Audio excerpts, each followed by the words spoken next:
Hey everyone, welcome to Ignite Healthcare Marketing Podcast. We're back this week virtually. We're kicking it old school like we did in 2020 because John, our Director of Technical SEO and Strategy, just moved out to Colorado. So John, great to have you back on the podcast. I think it's maybe been a year or so since we brought your expertise in. Today, we want to talk about a topic that has been significant in our conversations with current clients over the past 2 months, and that is Google's helpful content update. What we want to understand from John is, what is the update? When did it roll out? And most importantly, how is it impacting different client types? And what can you do to refine your strategy as a result of the update? John, I think the most helpful thing we can do to kick this off is to have you just give a rundown of what is the helpful content update. Yes. So before we can even dive into that, we have to understand that Google has two different types of algorithm updates. They have broad core and targeted. And broad core algorithm updates are basically Google has so many things they want to cover for their algorithm. There's not one thing. There's so many things we can't focus on one thing. But this is a targeted, meaning they're specifically targeting content. It's not backlinks. It's not technical. It's content. And so what the helpful content update does is it helped further Google's goal to providing better search results and getting rid of content that just doesn't help the users. And, kind of funny thought here. I was thinking back, we've been working together for years. Google used to call their updates things like animals, right? I mean, there used to be like the penguin, and now they actually decided to at least call the update exactly what it is, which is helpful to us as marketers. Well, it's funny is those names actually were coined by SEOs, and Google just adopted them and saying, oh yeah, that's funny, we'll start doing that. And then they're like, okay, maybe we should actually start naming these things, or the SEOs will just have their way and name them what they want. Of course, Google had to take over and take control, right? Mm-hmm. Awesome. So this year's algorithm, I think, is different than ones that we've seen in the past. Like you said, it is super targeted on a very specific area of SEO, and honestly, an area of SEO that has maybe been abused in the past. Quantity over quality has been a strategy that SEOs and SEO companies have used for years. Just churning and burning articles for the sake of doing it and not necessarily for the sake of truly helping the end user. Talk to us about specific elements of the update and kind of how it's working, how it's factoring into the algorithm. Yeah, so Google's doubling down on user intent, and they're trying to demote articles that don't satisfy the search. So, and what was actually helpful was they provided examples of things that they're targeting. They're looking at articles, and one of my favorite ones is their example of, if you look up when does a new season of a show premiere, and Google says, if you go down that article and like halfway through, they're like, oh, well, they haven't announced the date yet, but we speculate based on, it's not answering the question. So articles like that are getting demoted. It's also, people who try to step outside their lane. So if you're like a healthcare company and then you start talking about sports for some reason, articles like that aren't going to get shown. They want expertise and helpfulness to be, upfront. And things like keyword stuffing, thin content, duplicate content. I mean, those have been on our radar for a long time, but how is this update in particular related to those concepts? It's really Google's taking a step back from like things that make the algorithm move and get you to first position to like, let's just focus on the users. Let's stop writing for search engines and trying to get ranks and try to actually make something helpful for people. And that's been Google's goal all along. If you look at every algorithm update they've ever made, they're moving closer and closer to just providing great products. So if you really think like a product first mindset and really try to make something truly great and helpful and unique and stand out, unique's a big one there. That's how people are winning. When we think about this update through the lens of healthcare marketing and what our clients, need to know specifically about it. One of the things you're saying is write content that truly helps answers the questions of users. And, the common question then it becomes, how do I find those questions, right? How do I know what questions I should be writing content about? I mean, obviously, if you're doing SEO, you're doing your keyword research. That's first and foremost. You can also be asking your intake team questions, like what are the most common questions people are asking, creating more robust FAQ content. And what we're seeing a lot in healthcare, especially people who have taken their marketing seriously and really invested in SEO, is they have really robust content, which is awesome. It's what Google wants.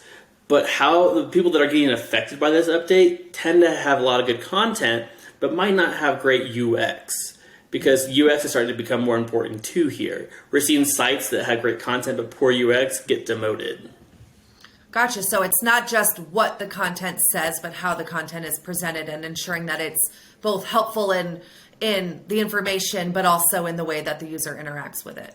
Yeah, easy to find and well structured, because now Google's really focusing on these new search features where maybe you answer the question like 6 paragraphs down in your content. Now Google can detect that using your heading structure and the actual how you phrase your question and get the users to jump right to that section. The people also ask questions that come up now in pretty much every search that you ever look for. Clients always want to know, how do I get in those? Is this content update part of that? So yes and no. I mean, getting into those is not like a for sure thing. We see them come and go, and Google's always changing them. And the thing is, once you click on one of those questions, there's new questions that appear. Mm-hmm. So one of the things that we really like to do is find out what that logical flow of questions is. So we use tools like alsoasked.com, where you'll put in a question and it'll populate the next line of events. So if someone asks like, why does my leg hurt? They might ask like symptoms of a broken leg, treatments of a, like they'll just go down that logical flow of questions. We try to make sure that we answer all of those questions in that same order in our content, but not just answer the questions, it's how we answer them. We don't want to answer a question in 5 sentences because we think more content's better. We want to answer it directly, easy to understand, then with supporting evidence. Gotcha. So the better you can answer that question, the more likely you're going to show up. So are the days of, 1,500 word pages gone, or is it just that robust content needs to be really thoughtful? The latter, because more content is better, but it's not just content for the sake of content. Google wants you to be very in-depth. They want you to cover every facet of that topic, and with expertise. And expertise does not mean telling a story that's irrelevant or going off topic. You want to, actually provide valuable information. And the more of that, the better you'll do. Is this just applicable to written content, or should we be thinking about this through the lens of imagery, video, other types of content? So Google's getting a lot better at judging UX. How they're doing that is through machine learning and algorithms, but we don't know. But we know they're trying to get better at UX. And in the future, we're forecasting that UX is going to be an even bigger part of SEO. And so there's no sense in waiting for that to happen. You should start investing now, because remember, Google wants to provide better results and better experiences for users. They are very product focused. So we need to get not where Google is now, but where they're going. So yeah, invest in video, invest in imagery, invest in well-designed pages. The days of just a big block of content, even though you have heading structures, add some table of contents and jump links, add some supporting video elements and interactive elements, things that improve the user experience and provide them what they want. Mm-hmm. Yeah, lots of good tips. I know, we have examples of clients where we've done not only, true SEO work, technical and content production, but introducing to our clients a concept that we're coining SEO UX, whereby SEO is not just adding the content, but SEO is designing the page around the content so that it feels digestible and easy for the client to understand. And that requires designers and developers. It's not just the technical SEOs anymore. Yeah, the best marketing strategy is an integrated one. You don't want to silo your departments. You want them all working together. Because if UX had their way, you wouldn't rank. And if SEOs had their way, you wouldn't convert. You need them both.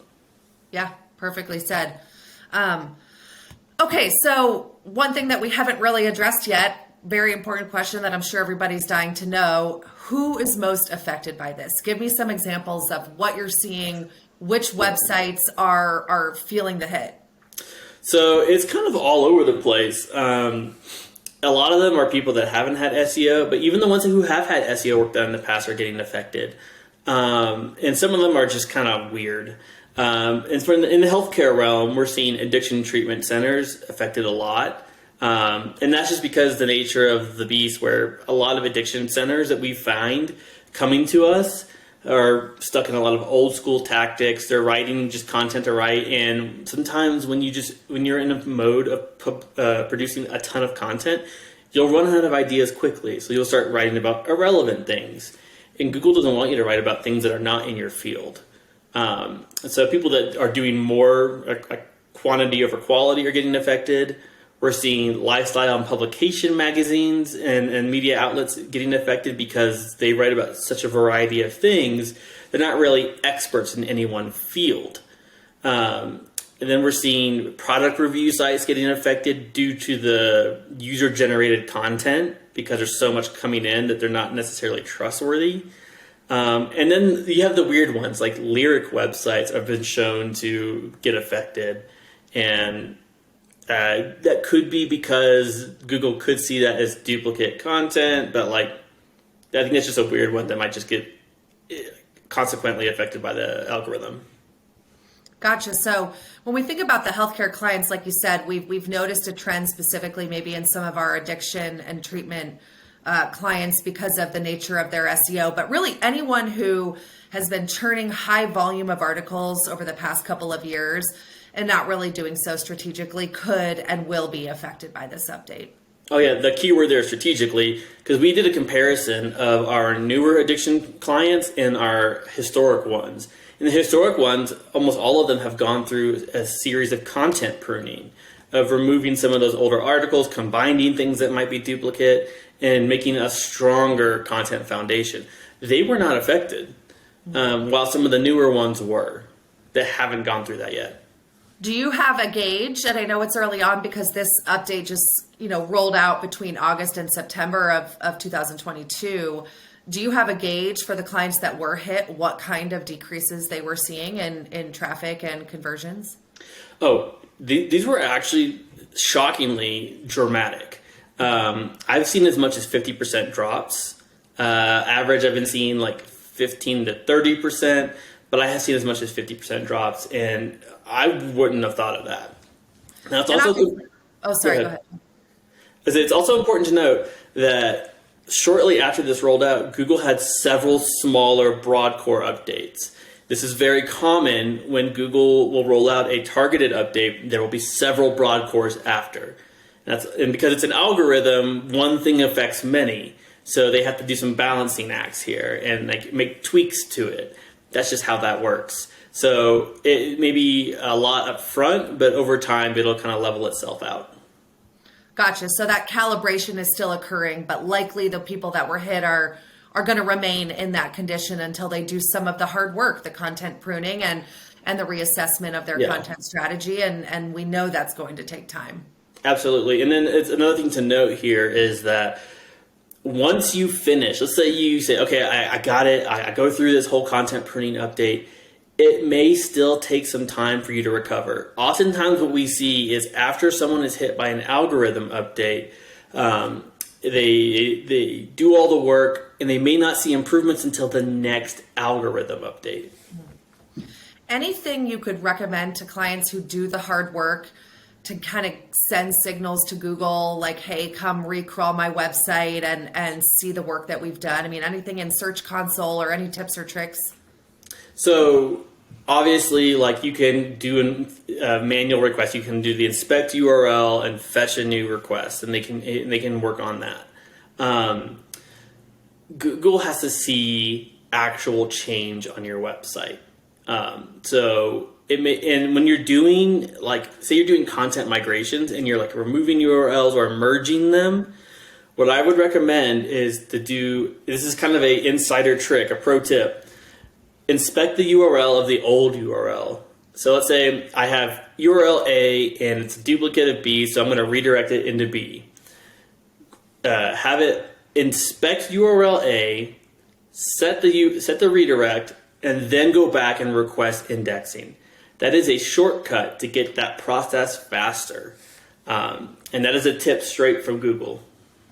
Awesome. So for those of us who that means nothing to, because we're not technical experts, hit John up. He can definitely write that one up and help you guys through that.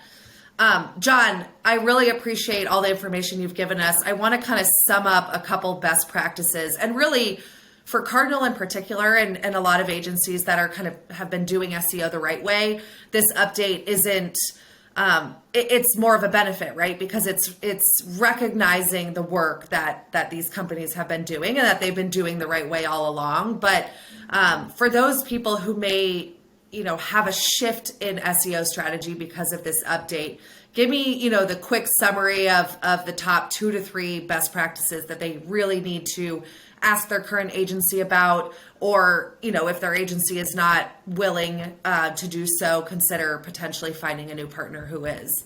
Mm-hmm. I would say there's 3 things to keep in mind. One is to really assess your website as a whole.